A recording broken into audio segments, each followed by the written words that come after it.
Muy bien, seguimos con las circunstancias y propósito de Apocalipsis.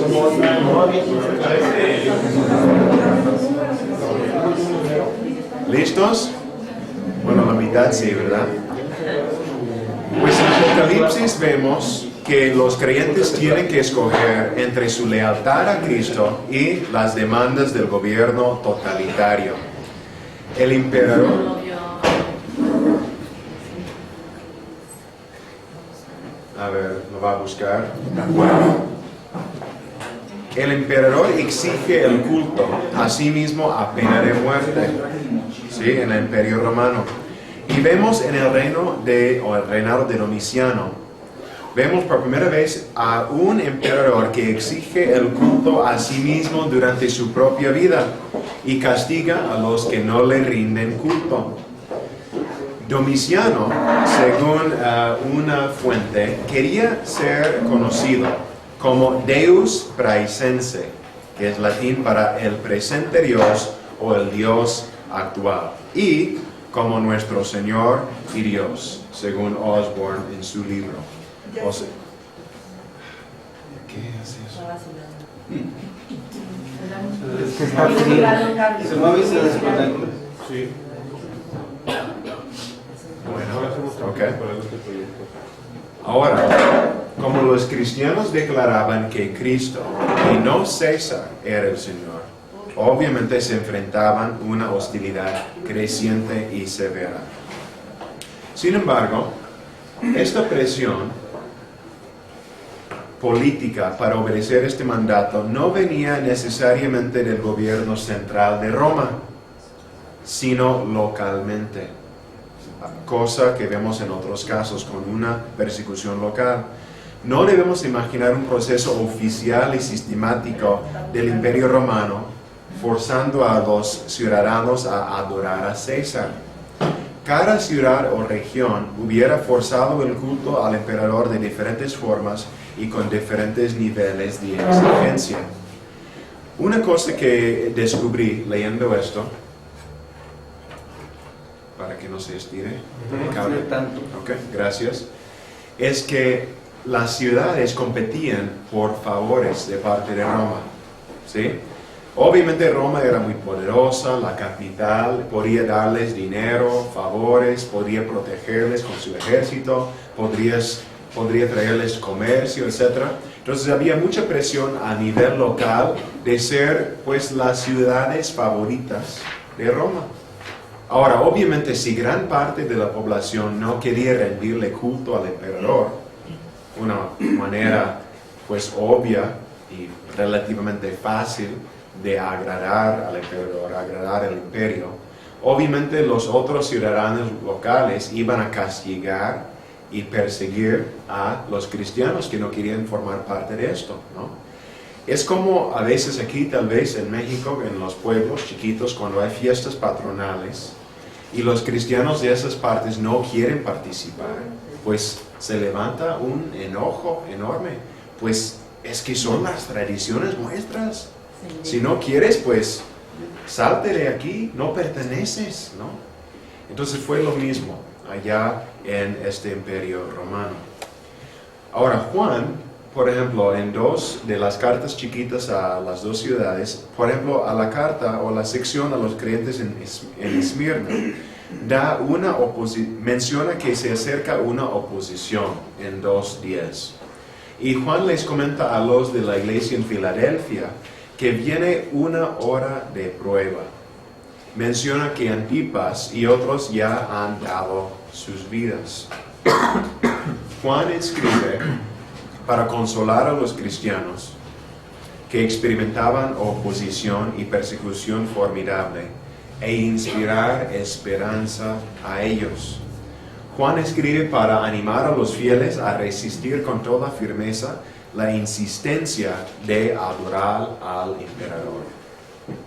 Ahora, algo que vamos a ver más adelante, creo que al final de la semana que entra, es cómo se compara este mensaje a nosotros en nuestro tiempo.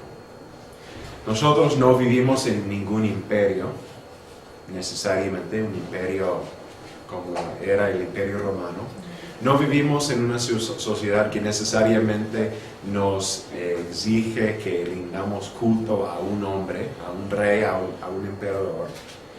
Pero hay maneras, es una pregunta para que ustedes la piensen. Hay maneras en la cual nuestra cultura, la cultura predominante en México o en el occidente, nos casi exige no rendir culto a Dios, sino a otras cosas. Piénsenlo, vamos a comentarlo y voy a solicitar sus comentarios en 8 días. Ahora,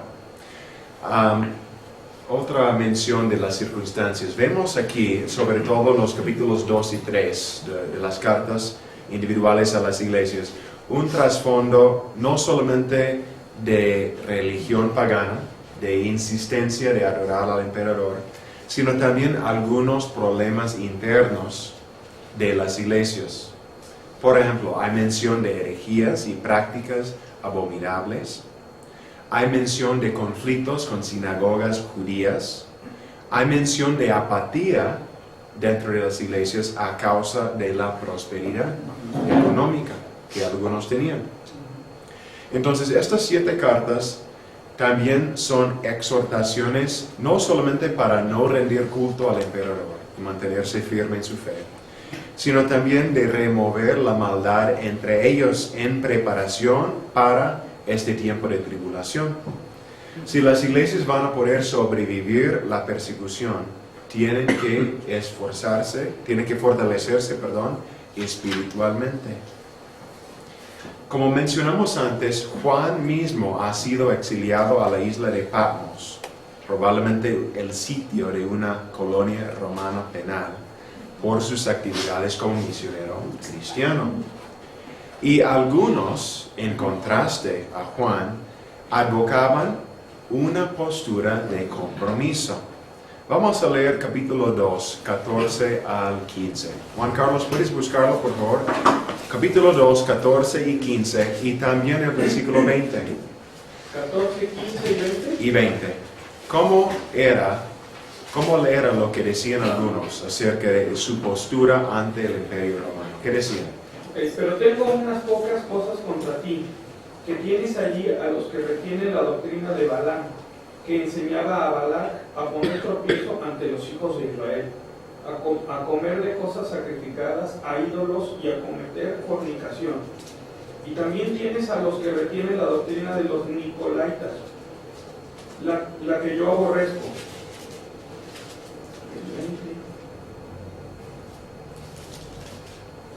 Pero tengo unas pocas cosas contra ti que toleras que esa mujer Jezabel, que se dice profetiza, enseña y seduzca a mis siervos a fornicar y a comer cosas sacrificadas a los ídolos. Entonces ahí vemos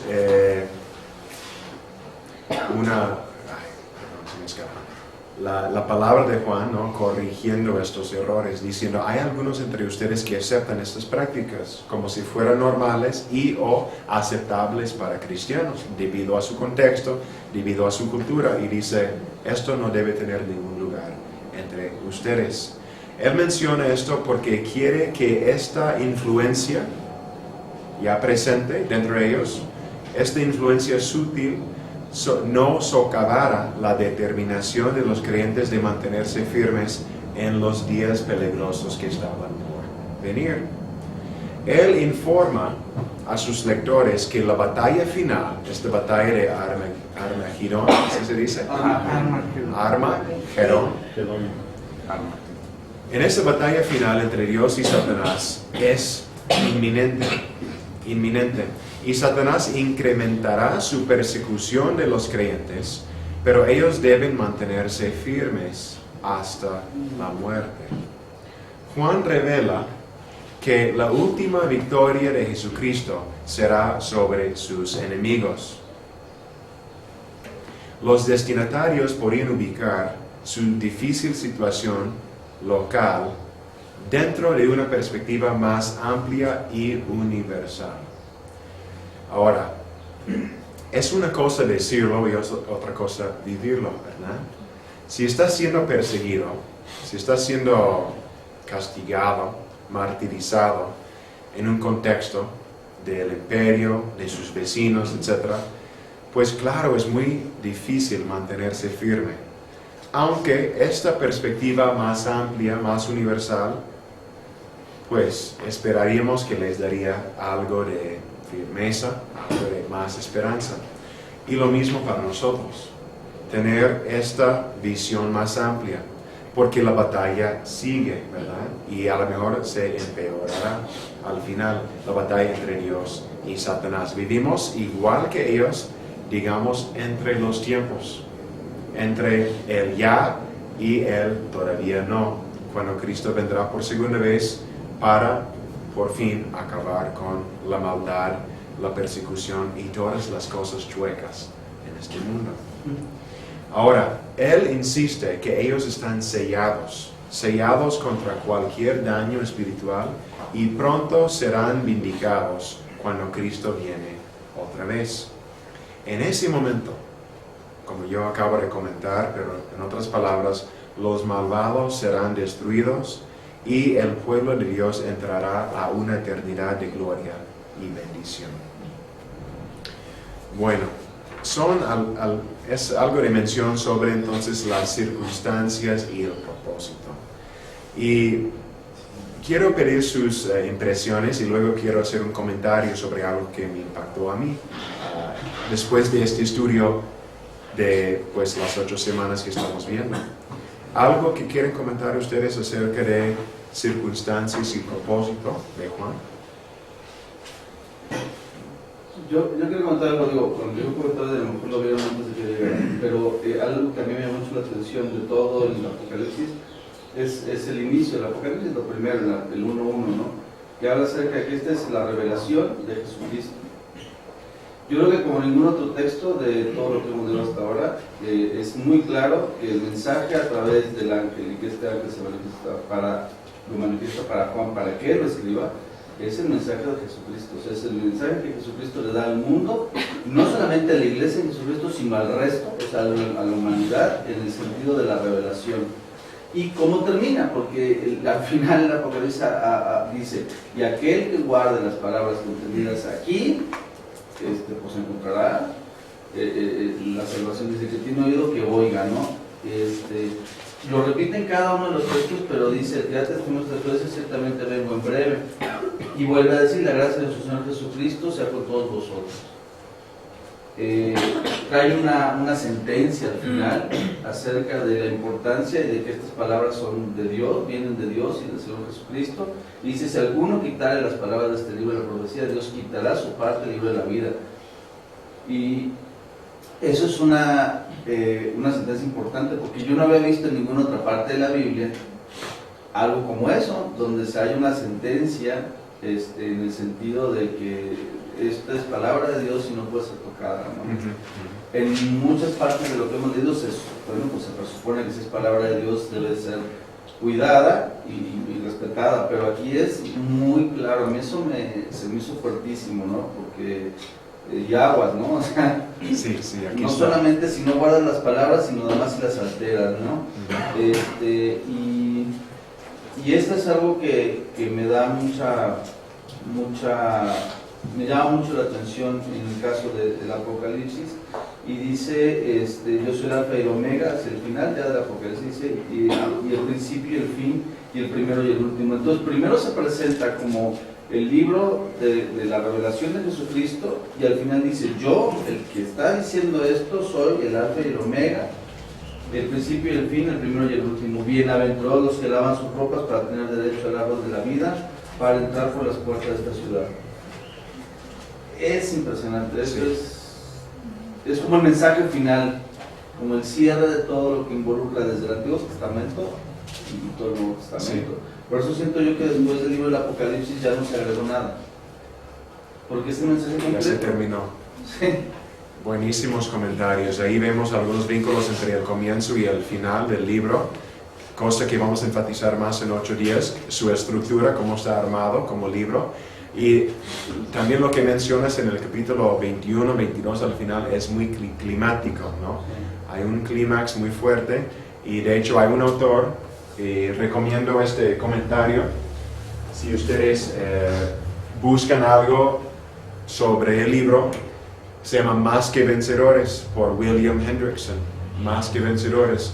Es breve, no es un comentario muy grueso como algunos, pero muy práctico. Y él menciona una estructura en la cual se repite Juan, el tema principal, una y otra vez, hasta 8 veces. Y cada vez que lo menciona, lo intensifica, para que al final, en los últimos 2 capítulos, es al máximo de la victoria de Cristo sobre las fuerzas malignas y la promesa de una eternidad gloriosa para la iglesia. Perdón, ya por último rapidísimo. Sí. Porque además la conexión más importante que yo encuentro aquí es que la Biblia como tal toda, desde su inicio hasta su final, pues sí es la palabra de Dios, pero hay un propósito. Y el propósito es revelar, en realidad, la revelación de Dios a través de todo el texto, de toda la Biblia, del plan de salvación de Dios para la humanidad.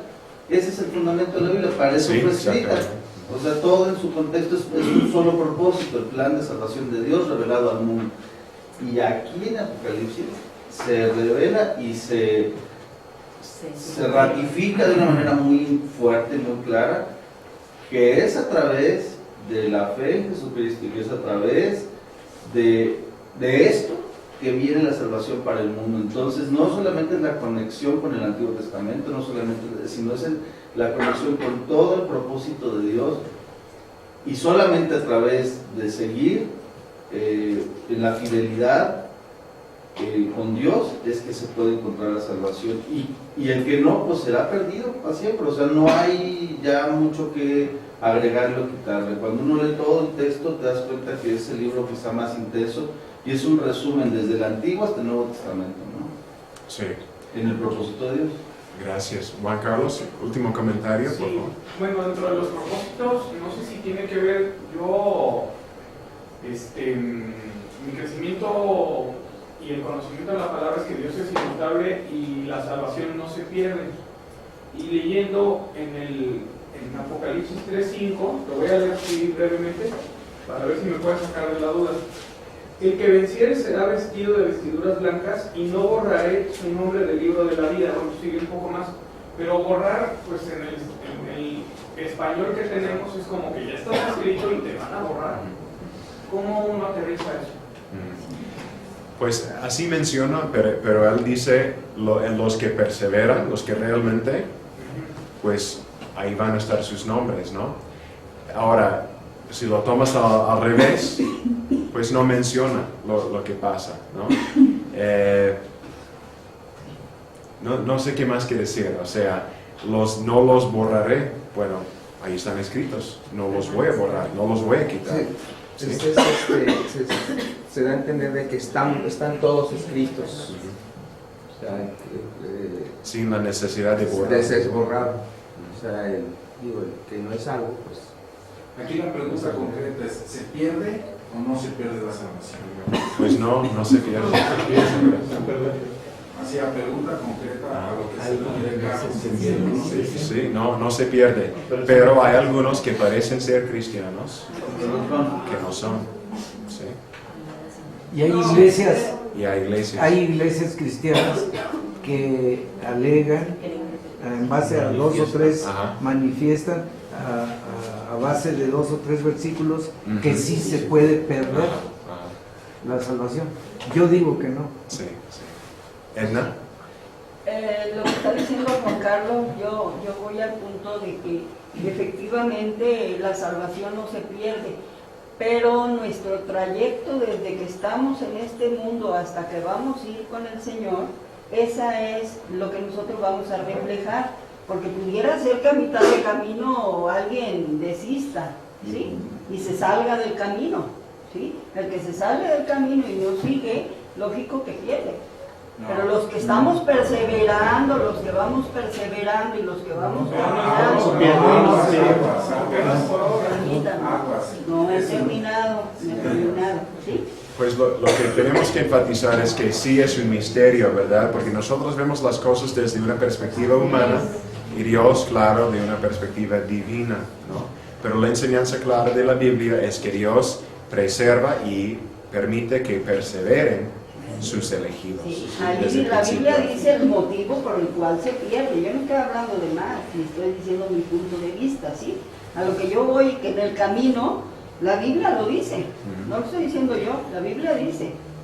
Como- ¿Cuáles son las causas por las cuales uno puede? Como la parábola del sembrador, ¿no?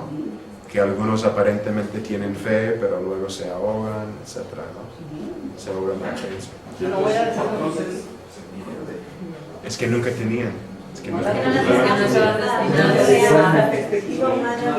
Es que a lo mejor en mi perspectiva yo puedo pensar que soy salvo, pero eso no quiere decir que lo sea. Yo puedo pensar que soy salvo y porque siento que entrego mi vida y tal, y en realidad no tenía la salvación todavía.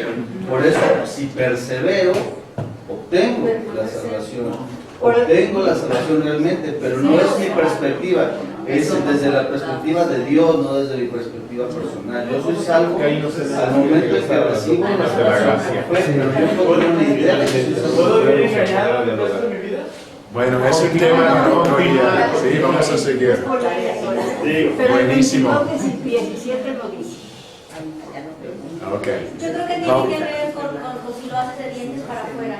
Muchas personas, Jesús dice, no todo el que me diga Señor, Señor será salvo. Y ya vemos a muchísimos que podemos decir Señor, Señor y no por eso vamos a ser salvos. Yo creo que la salvación una vez que se gana no se pierde nunca más. Sin embargo, esa salvación tiene que ser genuina y no por obra, sino porque realmente lo creas en tu corazón, no solo que lo confieses. Y yo también a veces pienso que, ok, a lo mejor muchos somos salvos, pero dependiendo de nuestras obras, quizá es el lugar que ocupemos en el paraíso. Quizá nuestras obras... Exactamente, exactamente. Pero ¿cómo sabes? Aquí creo que esa sería la pregunta. Bueno, yo es como... Más en la fe. Yo a veces pienso así, pero no necesariamente. Así que ahí está Es un acto de fe, ¿no? Es polémico. Bueno, buenísimos comentarios, buenísimas preguntas. No podemos resolverlo. No estamos viendo salvación. Puede ser obra. Ok, vamos a ver algunos asuntos del texto y su transmisión. Como comentó Mario antes, hay muchos menos manuscritos griegos para Apocalipsis. Chicos, que para los demás libros del Nuevo Testamento, muchos menos, ¿verdad? De hecho, no incluí las citas o los números exactos, pero en Carson y Moo los mencionan. Ahora, los manuscritos griegos de Apocalipsis circulaban muchas veces separados de las colecciones de los manuscritos de los demás libros del Nuevo Testamento y han sido hallados hasta en colecciones de libros extra bíblicos o fuera de la Biblia, en otras colecciones. Y los padres eclesiásticos, los padres tempranos en la iglesia, antiguos, no citaban Apocalipsis con frecuencia, ¿sí? Aparte, el libro de Apocalipsis contiene errores gramáticos, algunos errores gramáticos, y algunos escribas, los que copiaron los manuscritos, intentaron a veces limpiar los errores mientras copiaban el libro. Y los que aplican hoy, o en siglos pasados, la crítica textual a Apocalipsis usan este hecho de las correcciones gramaticales para ayudarles a establecer las lecturas originales. O sea, los que contienen errores son más probablemente los originales. Aparte, los manuscritos griegos, que por lo general son los más confiables en cuanto a otros libros del Nuevo Testamento, no son los textos o manuscritos más confiables para Apocalipsis. Y Erasmo, el que hizo el Textus Receptus, ¿no? El texto ¿cómo se dice? Receptu en español. ¿Perdón? Recibido, esa es la palabra. Erasmo, el gran erudito del Renacimiento, preparó un Nuevo Testamento en griego para la publicación en el siglo XVI. Y como él no tuvo en ese momento acceso al texto griego para algunos versículos de Apocalipsis, él decidió traducir al revés y tradujo los versículos de la versión Vulgata en latín al griego para suplir los versículos faltantes. Interesante. Son algunos puntos sobre el texto y su transmisión. Tiene una historia muy peculiar, muy diferente a otros libros. Ahora, género y características. Esto tiene que ver con la tarea. Gracias a ustedes por mandar las tareas, algunos de ustedes. Hay tiempo esta semana para terminarla también. En los primeros versículos de Apocalipsis sugieren 3 posibles géneros para este libro. El 1:1 sugiere el género de Apocalipsis. Dice Juan, esta es la revelación de Jesucristo. Apocalipsis significa ¿qué? Revelación. Quiere decir quitar el velo de, ¿sí? Revelar, quitar el velo de. Apocalipsis, calupso, quiere decir algo escondido. Apo es como quitar de, ¿no? Quitar el misterio. Toda la Biblia es revelación, en cierto sentido. Pero un género en específico, que es un candidato muy fuerte como para el género de este libro, es el género de Apocalipsis. Sí, un comentario. ¿Me puedes repetir la otra parte? Apo es quitar el misterio y el... ¿Lo que dije? Ajá, la forma de la estructura de la palabra. Pues apocalipsis. Calipsis viene de palabra calupso, que quiere decir escondido, como un misterio, un tesoro escondido. Apo es como quitar el misterio de, quitar el velo de. Entonces en inglés Apocalipsis se llama Revelation, que viene del latín revelación, del español también. Entonces son palabras sinónimas, nada más Apocalipsis, su origen es griego, de apocalypso, y revelación del latín. Pero los dos quieren decir dar, pues sacar a la luz, ¿no? Sacar a la luz. Entonces, él dice, revelación es una posibilidad para el género. Pero en el versículo 3 del capítulo 1, también hay una sugerencia del género de profecía. Carlos, ¿sí? Capítulo 1, versículo 3, por favor. 1:3 dice: Bienaventurado el que lee y los que oyen las palabras de esta profecía y guardan las cosas en ella escritas, porque el tiempo está cerca. Entonces Juan menciona, es una profecía también, ¿no? Es una profecía, otro género. Tiene algo que ver, pero hay diferencias entre los dos. Y luego, Rubí, capítulo 1, versículos 4 y 5, también aparece el género de epístola. Juan, a las 7 iglesias que están en Asia, gracia y paz a vosotros, el que es, el que era y que ha de venir, y de los 7 espíritus que están delante de su trono, y de Jesucristo el testigo fiel, el primogénito de los muertos y el soberano de los reyes de la tierra, al que nos amó y nos lavó de nuestros pecados con su sangre. Entonces ese saludo suena como carta, como epístola, como hemos visto en los otros escritos en este curso. Y aparte, él da una bendición al final, en el capítulo 22, versículo 21, bendice al final, y es una manera de cerrar una carta, típicamente. Entonces, podemos decir que hay elementos de cada uno de estos 3 géneros en Apocalipsis. Sin embargo, lo que predomina es Apocalipsis, ¿sí? Un tipo de escrito, desde luego, muy simbólico. Ahora, vamos a definir algunos términos aquí. Apocalipsis y apocalíptico. En primer lugar, apocalipsis es un sustantivo que se refiere a un género de literatura que florecía entre 200 años antes de Cristo y 100 años después de Cristo. Y apocalíptico también es otro sustantivo parecido, pero se refiere más bien a un tipo de pensamiento escatológico que produjo esa literatura. ¿Sí? Apocalíptico, un tipo de pensamiento. Y apocalíptico como adjetivo puede modificar tanto la literatura, Apocalipsis, como la teología o el pensamiento que la produce o la produjo. Ahora, En general, el género Apocalipsis era un género de literatura narrativa que intenta revelar secretos celestiales.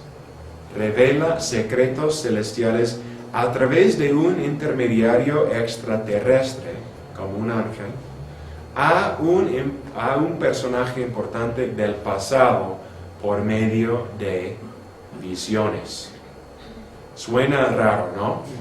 Son secretos celestiales comunicados a un personaje a través de un ser extraterrestre, como un ángel, por medio de visiones, ¿sí? Pues es lo que tenemos en este caso con Juan. Él recibió sus visiones de Dios a través de un ángel y las está reportando. Ahora, en un Apocalipsis, el mensaje es que Dios promete intervenir en el futuro cercano, juzgando a sus enemigos y vindicando a su pueblo.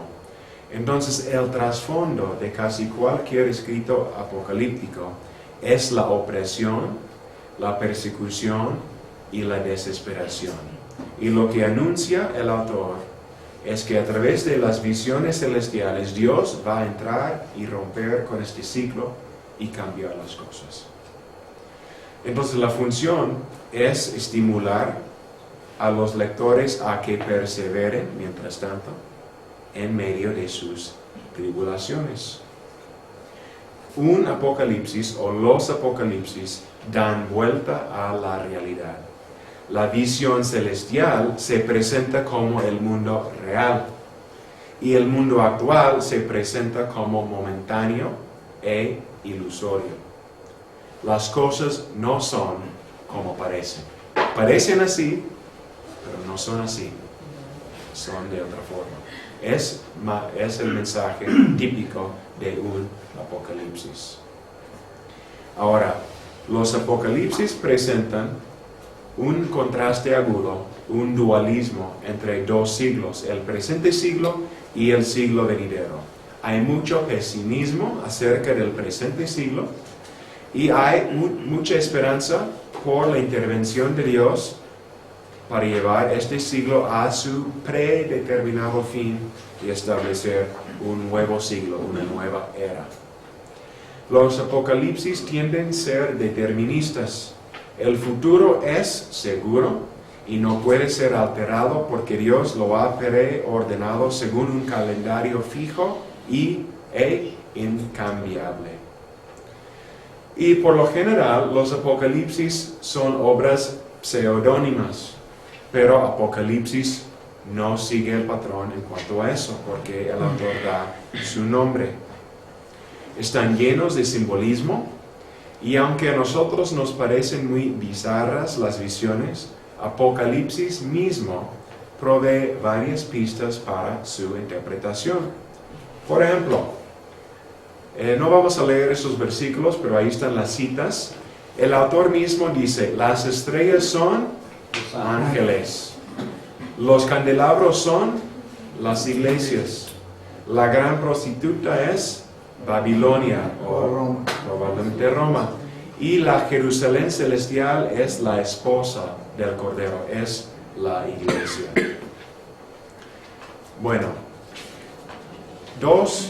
no sé si alguien tenga un comentario sobre estas cuestiones de género y características. Fue algo que algunos comenzaron a ver en sus tareas, mencionando algunas de estas características del género, y luego lo que les fue más difícil era contestar la pregunta, ahora, ¿cómo estas características nos ayudan entonces a entender el libro? ¿Qué pensamientos tienen? Tenemos tiempo para dos personas. Se puede decir que lo que se le fue revelado a Juan son las palabras y los términos más adecuadas para nuestro entendimiento, de acuerdo a todas las cosas que se le revelaron. Entonces se usaron ese tipo de expresiones o de palabras que diciendo, bueno, pues tienen que ser las más adecuadas para poder revelar lo que se estaba viendo, ¿no? Entonces, usando esos términos que diciendo, bueno, es que estas palabras son las más adecuadas para que las podamos entender, ¿no? Sí, sí, sí. Sí. Menciona aquí que los 7 espíritus que están delante de su trono, ¿también se supone que son ángeles o a qué se refiere? Probablemente sí, y lo que vemos en Apocalipsis es la mención una y otra vez del número 7, que significa la perfección, ¿no? O la plenitud. Pero siempre me ha parecido un poco extraño, ¿no? Los 7 espíritus delante de su trono. Sí, ¿cuáles son esos espíritus, no? Pero probablemente son espíritus de ángeles, ¿no? Más que nada. Porque a veces en la iglesia se pronuncia ese saludo como una bendición, ¿no? Para la iglesia. Pero los espíritus, ¿a qué se refiere y por qué, ¿no? Es buena pregunta. Y Carson Newman no menciona, pero hay mucha numerología, ¿no? En Apocalipsis, el 7, el 2, el 3. Sí, sobre todo el número 7. Vamos a ver algunos de esos aspectos en 8 días más. ¿Sí? Jerusalén celestial no es la Jerusalén. ¿O a qué se refiere Jerusalén celestial? Bueno, al final del libro de Apocalipsis dice que Jerusalén desciende del cielo. Sí, acompañada por Jesucristo, ¿no? Simboliza la morada de Dios, ¿sí? La ciudad santa de Dios, donde Dios moraba en el Antiguo Testamento con su pueblo Israel. Pero ahora Apocalipsis nos da a entender que la ciudad ahora representa la iglesia, porque donde está la iglesia está presente Dios, ¿sí? Entonces, donde mora Dios es con su iglesia. Y vamos a hacer algunos comentarios exegéticos acerca del futuro y el cielo en 8 días, referente a ese término. ¿Sí? Bueno. Perdón, volviendo a la pregunta de la tarea. En el libro de Harrison, bueno, yo estaba leyendo y casi me quedo igual, perdón, porque aquí habla de la interpretación que se le da donde dice que en los libros centrales de Apocalipsis es donde realmente está lo sustancial. Y de la interpretación él dice que menciona 4 puntos importantes para poder interpretar. O sea, él habla desde un punto de vista preterista, otro punto de vista futurista, espiritual e histórico. Pero en sí, o sea, yo lo leí y todavía no aterrizo bien a la respuesta. Sí, sí. Entonces otra vez me quedo con la duda. Ajá. Vamos a ver estas perspectivas diferentes también en 8 días. No hubo tiempo, no hay tiempo hoy para verlo, pero son perspectivas diferentes acerca de cómo acercarse a entender el libro, cómo entender estas visiones, los símbolos en términos del primer siglo, en términos de hoy, en términos del futuro, mixto, cómo, ¿verdad? Y estos 4 puntos de vista son 4 acercamientos diferentes que tratan de ver Apocalipsis a través de un lente específico. Para poderlo interpretar. Para poderlo interpretar. Y es como un es esquema. Sí, la respuesta a esta pregunta de cómo nos sirven las características para... Ajá. Pues no tiene que ver muy directamente con la pregunta, ¿sí? Pero lo que sí podemos decir es decir, pues hay muchas cosas, pero voy a mencionar 2 o 3. Uno es que si sabemos desde ahora que el género tiene muchos símbolos, obviamente cuando leemos el libro vamos a estar prestando atención al lenguaje simbólico y no tomándolo literalmente, de decir, no, los candelabros, y tenemos que buscar los candelabros o las estrellas o el dragón, ¿no? Son símbolos y hay que entenderlos como símbolos, no como algo concreto, físico, literal. Es una cosa. Otra cosa es que yo encuentro muy interesante esto de los 2 siglos del mundo actual y el mundo por venir, o el siglo actual y el siglo venidero. Aunque eso era una característica del género, Juan lo utiliza y lo aplica a nuestro esquema, cómo entendemos la historia como cristianos, pues revelada en la Biblia. ¿Cómo es la historia? Y en cierto sentido, la Biblia, no solamente en Apocalipsis, enfatiza dos épocas diferentes. Y como que estamos viviendo entre las dos épocas en este momento. Y hay cierta continuidad con una y la otra. Y hay cierta discontinuidad con la una y la otra. Y este género enfatiza más la discontinuidad. Que hay una ruptura fuerte, clara, entre esta y la que viene. ¿Sí? Pero sabiendo que es un aspecto del género, nos ayuda a entenderlo en términos bíblicos y cristianos. ¿Sí? Bueno, vamos a terminar con mención del tema. Y tomé esto del libro de Hendrickson. Quiero mencionar 5 puntos del tema. Tiene que ver con el mensaje general del libro. El tema del libro es la victoria de Cristo y de su iglesia sobre el dragón, Satanás y sus ayudantes. Y la intención de Apocalipsis es la de mostrarnos que las cosas no son como parecen. Sobre todo cuando parece que la maldad, que Satanás están ganando, están venciendo. Las profecías dentro del libro describen a Cristo como el vencedor, como el conquistador. En el capítulo 1, 2, 5, 6, etc. ¿A quién conquista o a qué conquista? A la muerte, al Hades o el infierno, al dragón, a la bestia, al falso profeta y a las personas que adoran a la bestia. Cristo es victorioso y por ello nosotros también lo somos, aun cuando pareciera que estamos vencidos y sin esperanza, como a lo mejor ellos en Asia sintieron en ese momento, en el primer siglo. Y él resume el tema del libro con una cita del libro mismo. Capítulo 17, versículo 14. Dice, el libro se expresa de manera gloriosa y completa en estas palabras.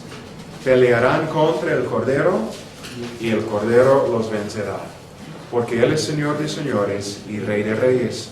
Y los que están con Él son llamados y elegidos y fieles. Muy bien. Pues hasta ahí llegamos hoy, ¿verdad? Y la tarea para esta semana es lo mismo de la semana pasada, es simplemente terminar de leer Apocalipsis, si no lo han terminado. También de terminar de leer el capítulo 24 de Carson y Moo o el de Harrison, lo que mencionamos hace 8 días. Terminar cualquier tarea pendiente, ¿sí? Ha habido 5 tareas, aparte de la investigación exegética, ha habido 5 tareas. Hebreos, Santiago, 1 de Pedro, 1 de Juan y Apocalipsis, 5. Estos 5 juntos cuentan por un 30% de la calificación, valen 6% cada uno. Hay que entregarlas y otra vez estoy reduciendo lo que dice la descripción del curso. Si puede contestar cada tarea en una media página o un párrafo bien argumentado, bien, suficiente, ¿no? No voy a ser muy duro con cómo califico, aunque si no atinan al asunto, al tema, pues les voy a regresar la tarea pidiendo que contesten la pregunta, ¿sí? ¿Y? ¿Sí? ¿Puedo volverte a enviar la tarea de Apocalipsis? Sí, claro. Okay. Sí. Y el otro es ya terminar la investigación exegética breve. La fecha límite es el sábado que entra. Por cada día tarde que se entrega se deduce 5 puntos. Entonces, se hunde muy rápido después del sábado.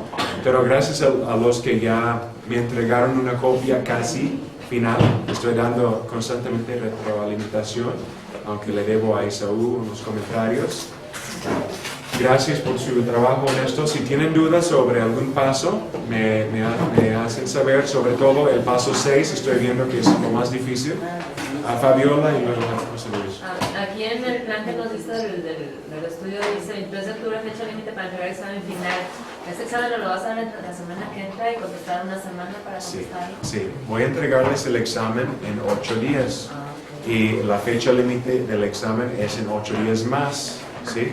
Ahora, quiero preguntarles, porque les voy a dar la opción de hacer el examen por escrito, a mano, o en el compu. Claro, no se puede copiar ni pegar nada. Hay que escribirlo en sus propias palabras. ¿Sí?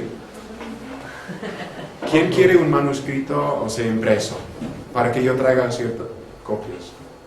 ¿Sí? 1, 2, 3, 4, 5, 6, como 6 personas. Bueno, voy a traer como 8, 9 copias.